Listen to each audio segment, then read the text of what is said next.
Hoş geldiniz tekrar. Teşekkür ederim. Nereye gidiyoruz? Mübarek sokaklarına. Çok iyi bir hizmet beklentisiyle var. Dolayısıyla yani sizleri de bayağı zorlu bir süreç bekliyor. Tamam, beraber gitmesi lazım ya. İnşallah. Niyetimiz hayır, akibetle inşallah hayır olsun.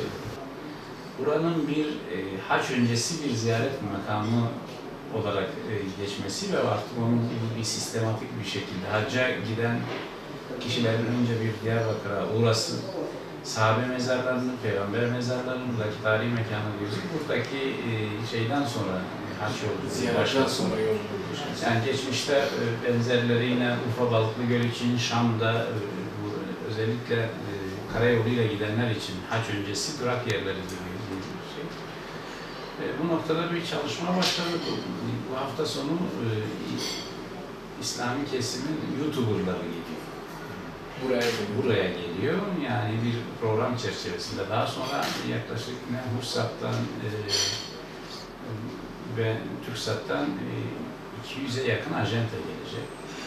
Yani yavaş yavaş altyapısını Diyanet'le beraber buradaki bir rehber oluşturup, rehberlik eğitimini, sonra güzergah nereler gezileceği bir oluşturup buranın yani sahabelerin fethettiği, sahabelerin metfun bulunduğu, peygamberlerin metfun bulunduğu Diyarbakır'ın artık şeylerle ön plana çıksın istiyoruz. Yani hep karpuzla ya da şu değil, artık maneviyatıyla, değerleriyle ön plana, tarihiyle ön plana çıksın.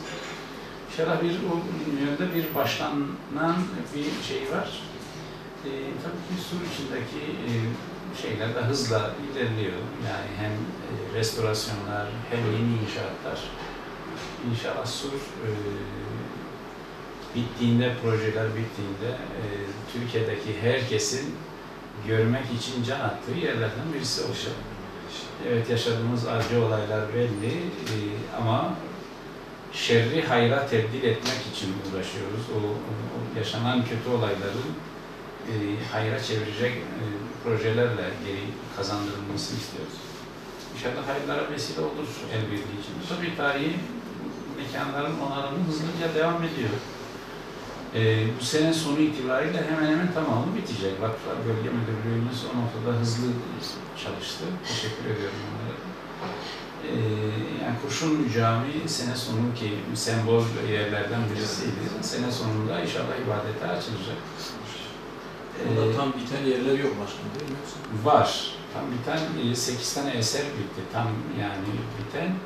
Ama o şu anda girilmesi sakıncalı olan mahallelerdekilerde bitip yerinde duranlar da var. Yani açamadığımız yerler de var. Ama sene sonu itibariyle hemen hemen tamamı bitmiş olacak. Restorasyonları bitmiş olacak. Ondan sonra peyderpey açılacak inşallah. Bölgemiz değerler yönünden ön planda olan bir bölge. Ahlaki, milli, manevi, İslami noktadaki değerlerde hassasiyet halen, bütün tahribata rağmen halen yüksek seviyede. Yeniden inşa, gönülleri yeniden inşa etme zamanının geldiğine eminim. Artık çatışma süreçleri geride kaldı, bombanın, silahın sesi değil. Yani artık sokaklarda huzurun, o bizim güzel kültürün sesleri yansısın istiyoruz. Yani bu bölgedeki değerlere bütün dünya, bütün aslında Türkiye başta olmak üzere bütün dünyanın ihtiyacı var. İnsani noktadaki, ahlaki noktadaki değerlere çok büyük ihtiyaçlar var. Yani değer kırılmasının yaşandığı bu zamanda biz bu bölgenin değerlerini yaşatacak işler yapmak zorundayız. Yani manevi yönden yeniden inşa sürecini başlatmak zorundayız. Değerli insanlarla bir yerine gelinebilir. Yani ben yakın süreçte Suruç Kaymakamıydım. Suriye'den gelen kardeşlerimize 2 sene ev sahipliği yaptım. Orada şeyi görüyorsunuz. değer kırılmasının ne kadar acı seviyelere geldiğini görüyorsunuz. Ve değer kırılmasının neticesinde toplumların yerinde kalamadığını görüyorsunuz. Yani değersizleşen bir toplumun oraları muhafaza etme şansı da kalmıyor. İstiyoruz ki daha çok güzel haberler. Güzel haberler artık Diyarbakır efendim. Yani daha çok bu tarihi mekanları dedik, bu arada böyle şey yapalım. Özellikle inançla ilgili, sahabelerle ilgili, Diyarbakır'ın tarihi ve kültürel değerleriyle ilgili bir arada dedik. Bunlar bu aralar biraz daha fazla yoğunluk kazandı. Görüşürüz.